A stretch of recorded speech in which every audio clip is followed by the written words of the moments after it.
하나님의 말씀 레위기 24장 1절, 2절, 3절에 있는 말씀을 보겠습니다. 여호와께서 모세에게 일러 가라사대 이스라엘 자손에게 명하여 감람을 찧어 낸 순결한 기름을 켜기 위하여 내게로 가져오게 하고 끊이지 말고 등잔불을 켤지며 아론은 해먹은 증거계 장 밖에서 저녁부터 아침까지 여호와 앞에서 항상 등잔불을 정리할지니 너희 대대로 지킬 영원한 규례라. 아멘. 하나님 앞에 등잔불을 켜는데 이것은 절대로 꺼쳐서는 안 되는 등잔불입니다. 성소 안에는 밖에서 빛이 한 톨도 들어오지 않는다고 제가 여러 차례 말씀을 드렸어요. 그래서 창문도 없었고요. 완전히 막혀 있었기 때문에 만약에 등대에서 불이 비춰지지 않으면 성소 안에는 깜깜했습니다. 그렇기 때문에 불을 절대로 꺼쳐서는 안 됐어요. 그런데 거기에 쓰인 것이 감람유죠. 요즘에 말하는 올리브유입니다. 올리브유로 빛을 비치게 했어요. 그것이 교회의 한 역할이에요. 교회는 세상에 빛과 소금이 되라고 할 때 이 빛이 여기서 나오는 빛입니다. 그런가 하면 24장 5절에는 이렇게 말하고 있어요. 너는 고운 가루를 취하여 떡 12를 굽되 매 덩이를 에바 10분의 2로 하여 여호와 앞 순결한 상위에 두 줄로 한 줄씩 6씩 진설하고, 그래서 진설병 떡을 놓는 이야기를 합니다. 예수님께서는 내가 떡이다 라고 말씀하셨거든요. 우리가 오늘 먹고 사는 것이 하나님께서 주신 떡을 먹고 산다고 하는 것을 얘기하고 있어요. 그런데 느닷없이 그 얘기 끝에 그러니까 등잔에서 빛이 항상 나와야 되는 것하고 진설병에 떡을 항상 구워야 되는 그 얘기를 하면서 10절에 느닷없이 저주한 사람에 대한 이야기가 나와요. 24장 10절 보세요. 이스라엘 여인의 아들이요 그 아비는 애굽 사람 된 자가 이스라엘 자손 중에 나가서 한 이스라엘 사람과 진중에서 싸우다가 그 이스라엘 여인의 아들이 여호와의 이름을 회방하여 저주함으로 무리가 끌고 모세에게 가니라. 이게 단지파 디브리의 딸의 아들이죠. 근데 어쨌든 단지파의 사람인데 아버지가 애굽 사람인데 그 자식이 태어나가지고 이스라엘 사람과 싸우다가 하나님의 이름을 저주를 했어요. 뭐 느닷없이 이야기가 나오잖아요. 그 하나님을 저주한 사람 얘기가 나와요. 제가 이 레위기 이 설교 강의는 한 번 더 할 거예요. 그리고 이제 민수기를 들어갈 건데 저주한 사람 이야기가 나옵니다. 저주. 이 저주한 이야기가 왜 여기 갑자기 등장하느냐? 물론 이런 얘기 속에서 저주한 사람 얘기가 등장하는 거지만 저주한 사람 이야기가 갑자기 등장하잖아요. 이 저주는 사람이 선악과를 먹었을 때 저주가 처음으로 등장합니다. 창세기 2장 17절을 보면요 이렇게 나와 있어요. 여호와 하나님께서 하신 말씀이에요. 선악을 알게 하는 나무의 실과를 먹지 말라. 내가 먹는 날에는 정령 죽으리라. 그래서 선악과를 먹지 말라고 얘기했는데 그 선악과를 사람이 먹었거든요. 그랬더니 하나님께서 선악과를 먹은 사람에게 나타나셔가지고 아담과 하와에게 이렇게 얘기합니다. 3장 17절에 보면요. 아담에게 이르시되 네가 내 아내의 말을 듣고 내가 너더러 먹지 말라 한 나무의 실과를 먹었은즉 땅은 너로 인하여 저주를 받고. 저주를 받았는데 누가 저주를 받았어요? 땅은 누구 때문에? 아담 때문에. 아담이 선악과를 먹어서 땅은 저주를 받았대요. 문맥을 우리가 잘 보셔야 돼요. 죄를 누가 졌는데? 아담이 졌는데. 죄는 아담이 지었는데 저주는 누가 받아요? 땅이 받아요. 하나님께서 죄 지었다고 그 사람을 저주하지 않았어요. 왜 이런 얘기가 나왔을까? 저주 지금 이야기를 하는 거예요. 저주에 대해서 우리가 저주가 뭘까? 뭐가 저주 같아요? 선악과를 먹고 난 다음에 아담과 하와는 하나님께서 말씀하신 대로 이런 선고를 받습니다. 19절 보면요. 내가 얼굴에 땀을 흘러야 식물을 먹고 필경은 흙으로 돌아가니 그 속에서 내가 취함을 입었음이라 너는 흙이니 흙으로 돌아갈 것이니라. 아멘. 제가 여러 차례 설명을 드렸는데 아담은 흙이었죠. 하와는 아담의 갈비뼈였고요. 이렇게 설명하는 게 맞을 것 같아요. 어쨌든 둘 다 그 취함을 받은 것이 이 땅에서부터 취함을 받았거든요. 땅에서 흙이었던 존재가 사람이 될 때는 자기들의 선택이 있었습니까? 없었습니까? 없었어요. 여기에 뭐 이게 있으면 이거는 사람이 잘 만들어 놓은 것인데도 이게 의지가 없잖아. 이지가. 이거 버린다고 해서 누가 잡아가지 않습니다. 고양이는 요즘에 잘못 그 이지가 있는 나름대로 살려고 하는 생존 본능이 있는 고양이를 누가 괴롭히면 요즘에는 벌금 물리고 그렇게 돼요. 사람은요. 옛날에는 길 가다가 개가 죽어 있어도 경찰관이 나와서 절대 저럴 때 조사 안 했어요. 그런데 사람이 죽으면 어떻게 해요? 난리가 나잖아요. 온 나라가 떠들썩하고. 사람의 생명의 존엄성은 어디에 있습니까? 사람의 생명의 존엄성이 어디가 있어요? 내 동생이 한번 그런 얘기를 했어요. 자기 친구하고 대화하는데 진화론이 오르냐 창조론이 오르냐 이렇게 대화를 하다가 둘 다 아들을 낳나 봐요. 나는 하나님의 아들을 낳는데 너는 그럼 원숭이 새끼를 낳은 거냐? 그랬더니 엄청 기분 나빠했다고 하는 그런 얘기를 제가 들은 적이 있어요. 사람의 존엄성은 사람에게서 있지 않습니다. 흙을 가지고 짐승도 만들었는데 사람은 짐승하고 똑같이 흙으로 만들었지만 사람은 누구 형상대로 만들었어요? 하나님의 형상대로 만들었다는데 인간의 존엄이 있는 거예요. 그래서 하나님께서는 영원히 살기를 바라셨어요. 하나님께서 사람을 정직하게 지으셨고 영원을 사모하는 마음을 주셨거든요. 그런데 사람이 선악과를 먹고 너는 흙이니 흙으로 돌아갈 것이라.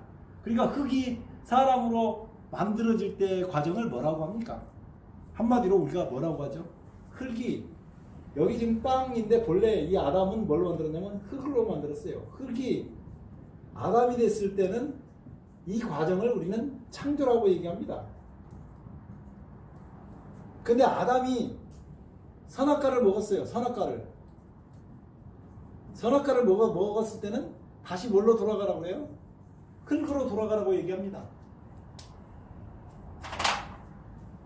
그 이야기를 고린도전서 15장 22절에 이렇게 얘기합니다. 아담 안에서 모든 사람이 죽은 것 같이 이 이야기를 이렇게 하는 거예요. 아담 안에서 모든 사람이 죽은 것 같이. 아담 안에서, 지금 우리가 태어난 건 아담 안에서 태어났거든요. 아담의 후손으로 태어났어요. 그래서 아담 안에 있는 모든 사람이 어떻게 됐다고요? 죽었다라고 얘기해요. 아담 안에서 모든 사람이 죽었다라고 말하는 까닭은 사람이 흙으로 돌아갔기 때문에요. 다시 설명을 하겠습니다. 사람은 하나님 앞에 본래 아무것도 없는 흙존재였어요. 흙이었어요. 흙이었던 그 사람이 하나님께서 역사하신 그 창조로 말미암아서 흙이 사람이 됐어요. 어느 날 갑자기 정신이 탁 들었죠. 사람에게 이지가 생긴 것입니다. 텔레비전을 다 만들어 놓고 전기를 꽂기 전에는 텔레비전 화면이 나오지 않잖아요. 근데 텔레비전 화면이 나왔다고 해서 그것이 정상적으로 나오던가요? 뭘 맞춰야 돼요? 채널을 맞춰야 되잖아요. 사람에게 이지가 딱 들어오면서 하나님과 눈을 딱 맞춘 것입니다. 그 사람은 하나님의 형상대로 만들어졌어요. 하나님께서 너무너무 좋아하셨어요. 하나님이 지으신 모든 것을 보시기에 심히 좋았더라. 그래서 하나님께서 인간을 너무너무 사랑해서 영원히 살도록 생명과를 만들어 주셨어요. 그걸 먹으면 하나님과 더불어서 계속 산다는 의미예요. 그 사람의 생명이 누구로부터 왔다는 것을 인정하는 거예요. 하나님께로부터 왔다는 걸 인정하는 거예요. 왜 부모에게 공경하라고 그런 줄 아세요? 이 부모에게 공경하라.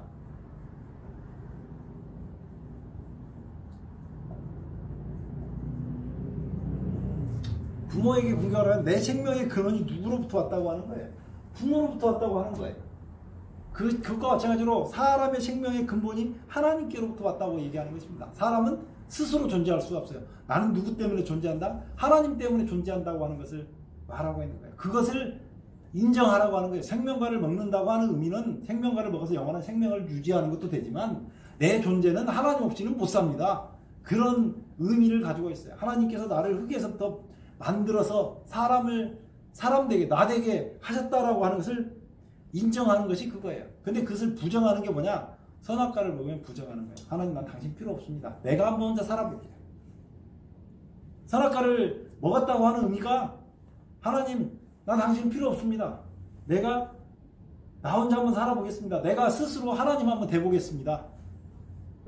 하와에게 뱀이 와서 선악을 알게 하는 나무를 내 눈이 밝아서 하나님과 같이 될 줄을 알고 그렇게 말했을 때 하와가 스스로 존재해볼까 하는 그 생각 때문에 선악과를 받아 먹은 거예요.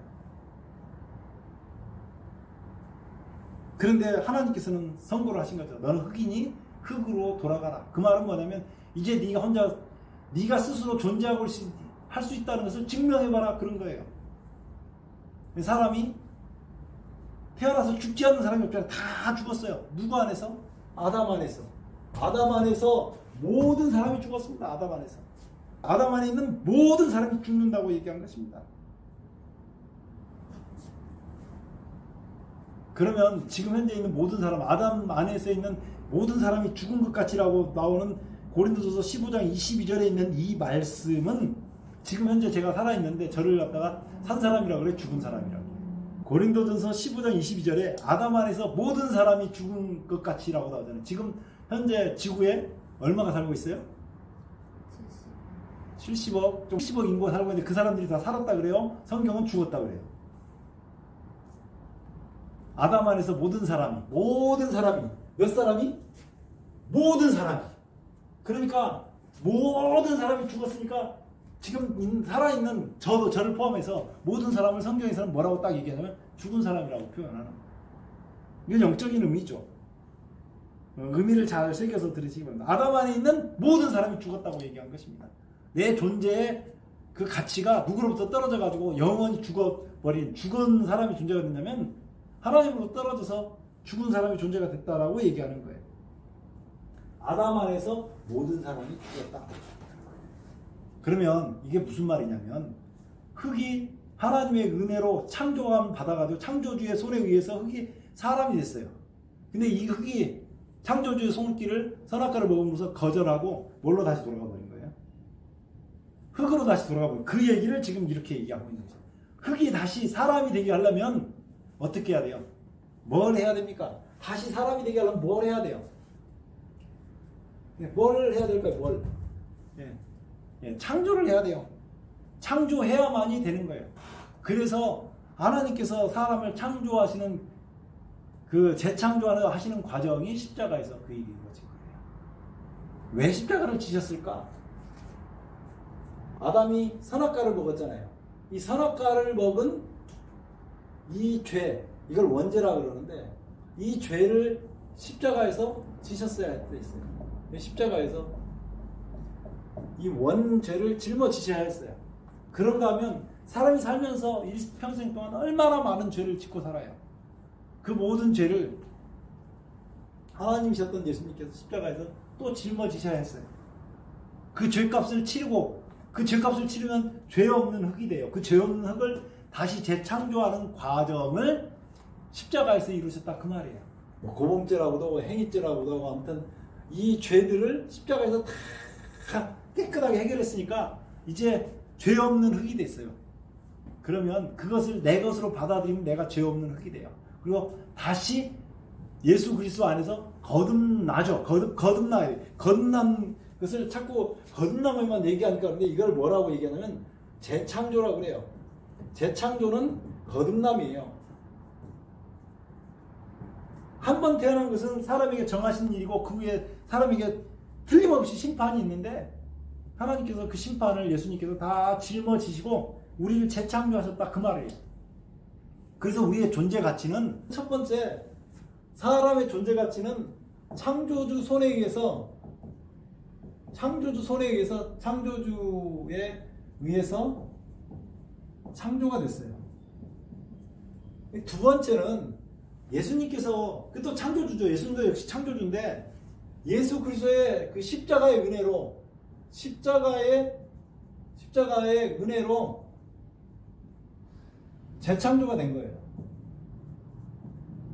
그리고 이 십자가의 은혜로 재창조된 사람에게 성령께서 성령의 전을 삼아서 우리 속에 내주하시는 성령 하나님의 역사가 있는 거예요. 그래서 사람의 존재 가치는 이렇게 삼중으로 은혜를 받은 삼중의 은혜가 속에 우리가 머물고 있는 거예요. 다시 고린도전서 15장 22절로 가면 아담 안에서 모든 사람이 죽은 것 같이 그리스도 안에서 모든 사람이 삶을 얻으리라. 그리스도 안에 있는 모든 사람이 삶을 얻으리라고. 몇 명만요? 그리스도 안에 있는 그리스도 안에서 몇 명만요? 그리스도 안에서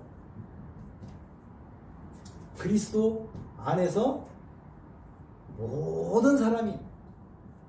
저는 이런 말을 너무 좋아해요. 나 빼놨으면 어떻게 할 뻔했어요. 근데 여기에 모든 사람이 저도 속하나요?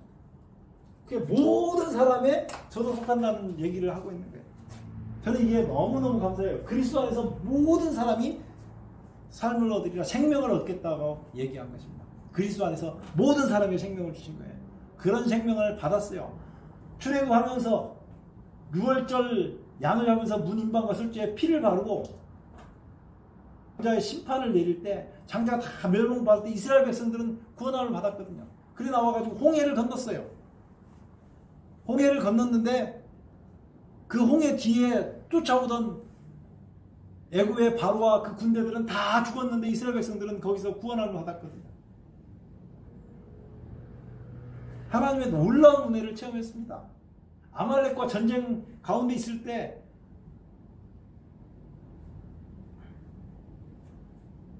모세가 손을 들고 기도를 하면 이스라엘 백성들이 승리하는 그 광경도 보여줬어요.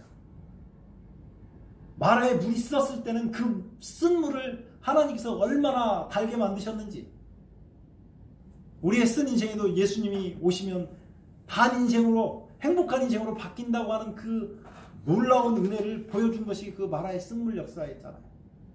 르비딤에서 물이 없을 때 반석에서 물을 내시고, 끊임없이 하나님께서 얼마나 우리가 하나님 없이 살 수 없는 존재라는 것을 보여주셨어요.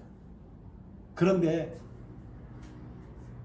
그런 하나님의 역사를 보고도 누구를 저주한 거예요? 다시 레위기 24장 돌아오세요. 레위기 24장 10절에 보면요, 이스라엘 여인의 아들이요 그 아비는 애굽 사람 된 자가 이스라엘 자손 중에 나가서 한 이스라엘 사람과 진중에서 싸우다가 사람이 다툴 수는 있어요. 사람인지라 사도 바울과 바나바도 심하게 다퉈서 서로 갈라지잖아요. 그 싸울 수는 있어요. 그러나 자기의 근본된 뿌리, 그게 뭐예요? 하나님께서 창조주의 손에 의해서, 그리고 십자가의 은혜로 성령의 전삼은 사람이 누구는 욕하면 안 돼요. 부모를 아까 공경하라는 것처럼 누구는 욕하면 안 돼요. 이 창조주 하나님은 욕하면 안 돼요. 하나님을 저주했다고 하는 것은 아담과 하와가 선악과를 먹는 죄와 똑같은 죄를 진 것입니다. 11절 그 이스라엘 여인의 아들이 여호와의 이름을 회방하며 저주함으로 하나님을 욕한 것입니다. 하나님께서 그러니까 어떤 심판을 내리게 하시냐면, 이 하나님을 저주하는 그 역사가 계속 퍼져나가면 안 되기 때문에 끌고 나가서 돌로 치라고 얘기해요. 13절 여호와께서 모세에게 일러 가라사대 때 저주한 사람을 진 밖으로 끌어내어 그 말을 들은 모든 자로 그 머리에 안수하게 하고 온 회중이 돌로 그를 칠지니라. 왜 그렇게 하냐면 그 말을 들은 사람들이 혹시라도 부지 중에라도 그런 죄를 또 지을 수 있잖아요. 그래서 머리에다 안수하고 그 사람들이 돌로 쳐 죽이게 한 거예요. 하나님을 부인하고 아담과 하와가 선악과를 먹음으로 모든 인류가 멸망에 떨어진 것처럼 그런 멸망으로 이스라엘 백성이 떨어지지 않게 하기 위해서 하나님께서는 이 사람 머리 위에다 손을 얹고 모든 죄, 자기들이 들어서 귀에 차마 들을 수 없었던 죄악까지도 다 이렇게 거기다가 해가지고 그것을 다 죄를 전가시켜 버리고 그 사람을 돌로 친 것입니다. 15절 너는 이스라엘 자손에게 구하여 이르라. 누구든지 자기 하나님을 저주하면 죄를 당할 것이요. 하나님께서 어떤 희생을 하셨다고요? 하나님이 인류를 위해서 죽었습니다. 이 이야기가 얼마나 큰 얘기인지 몰라요. 선악과를 먹고 아담과 하와가 선악과를 먹었다는데 그래서 땅이 저주를 받았는데 선악과를 먹고 사람이 하나님 심판 가운데 딱 들어가게 되니까 하나님께서 심판을 대신 받으신 거예요. 그 얘기를 갈라디아서 3장 13절에는 이렇게 얘기하고 있습니다. 그리스도께서 우리를 위하여 저주를 받은 바 되사 율법의 저주에서 우리를 속량하셨으니 기록된 바 나무에 달린 자마다 저주 아래에 있는 자라 하였습니다. 예수님께서 우리를 위하여 저주를 받았다고요. 지금 저주 얘기가 계속 나오잖아요. 저주를 누가 받았다고요? 예수님께서.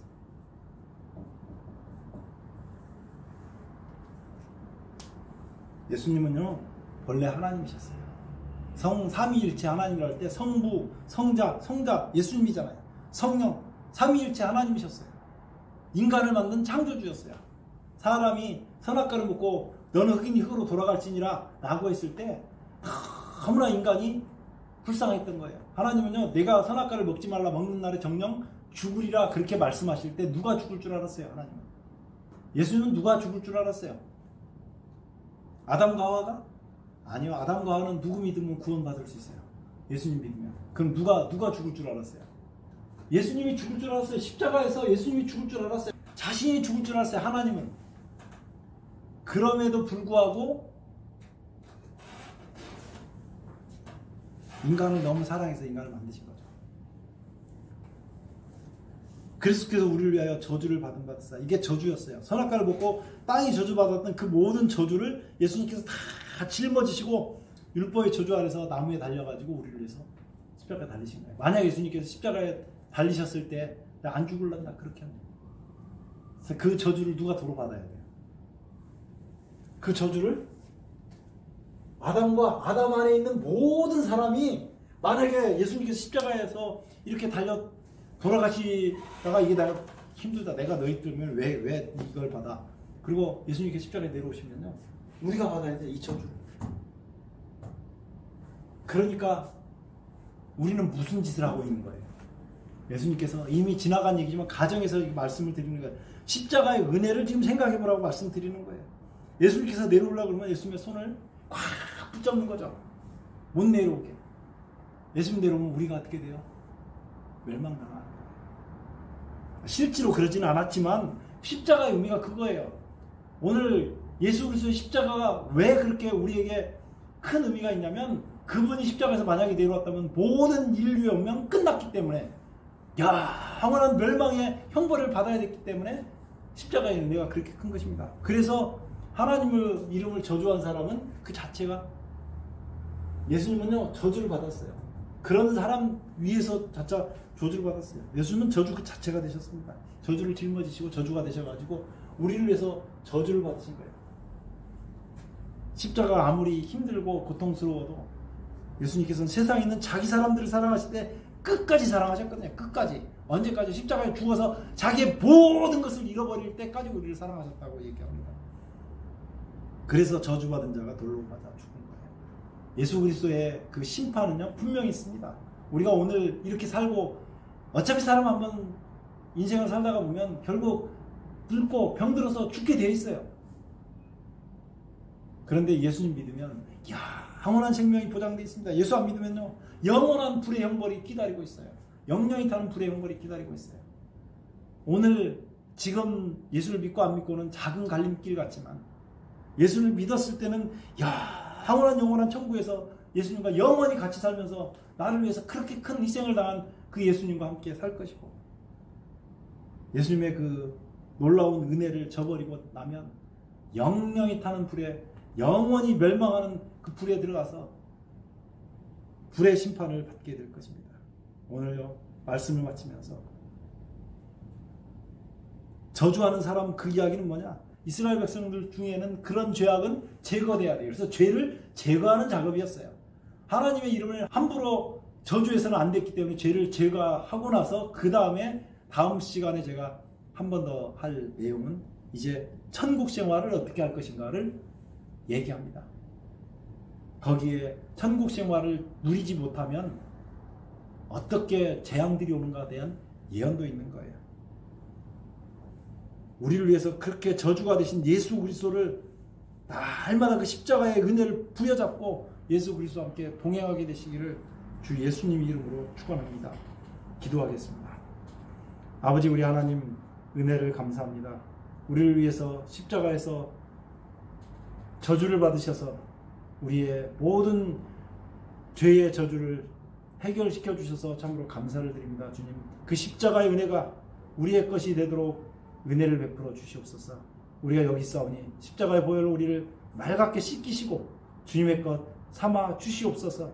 날마다 주님의 음성을 듣고 주님과 동행할 수 있도록 은혜 베풀어 주시옵소서. 예수님 이름으로 간절히 기도드리옵나이다. 아멘.